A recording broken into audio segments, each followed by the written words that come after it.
Hello అండి అందరికీ welcome back to RMT's kitchen club. ఈరోజు మన వీడియోలో రోడ్ సైడ్ టేస్ట్తో ఫిష్ ఫ్రైని ఎలా ప్రిపేర్ చేసుకోవాలో చూపించబోతున్నాను. చాలా టేస్టీగా ఉంటుంది, ఒకసారి ట్రై చేయండి.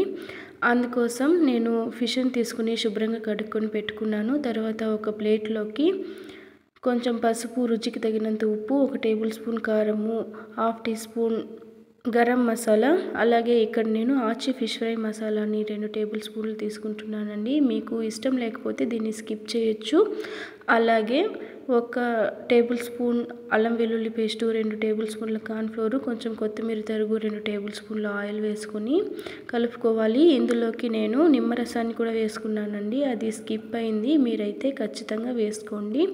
ఇక్కడ వీడియోలో చూపిస్తున్నట్టు కొంచెం వాటర్ పోసుకొని కలుపుకోవాలి. ఇక్కడ నేను 1/2 టేబుల్ స్పూన్ బొంబాయి రవ్వను కూడా యూస్ చేస్తున్నాను. మీరు బొంబాయి రవ్వ ప్లేస్లో బియ్యం పిండిని యూస్ చేయొచ్చు. ఇలా ఒకసారి ట్రై చేయండి, చాలా టేస్టీగా ఉంటుంది. ఈ విధంగా కలుపుకున్న తర్వాత మసాలాని ఫిష్కి అంతా బాగా పట్టించాలి. చూసారా, నేను వీడియోలో చూపిస్తున్నట్టు ఈ విధంగా ఫిష్కి మనం కలుపుకున్న మసాలాని బాగా పట్టించి ఒక 1 అవర్ ఫ్రిడ్జ్లో పెట్టుకోవాలి.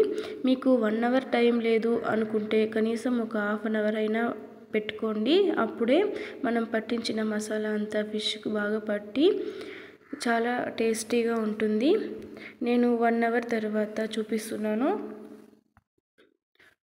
ఫ్రై కోసం స్టవ్ మీద ప్యాన్ పెట్టి ఆయిల్ వేసి వేడెక్కిన తర్వాత మనం మ్యారినేట్ చేసి పెట్టుకున్న ఫిష్ని కూడా వేసుకోవాలి.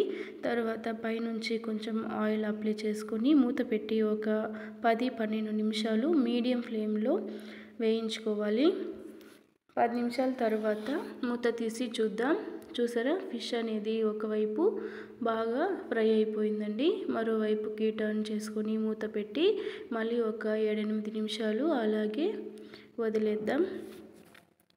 ఒక 7-8 నిమిషాల తర్వాత స్టవ్ ఆఫ్ చేసుకొని, చూసారా ఫిష్ అనేది బాగా ఫ్రై అయిపోయింది కదా, తీసుకొని ఒక ప్లేట్లోకి వేసుకొని సర్వ్ చేసుకోవడమే. చాలా టేస్టీగా ఉంటుంది, ఒకసారి ట్రై చేయండి.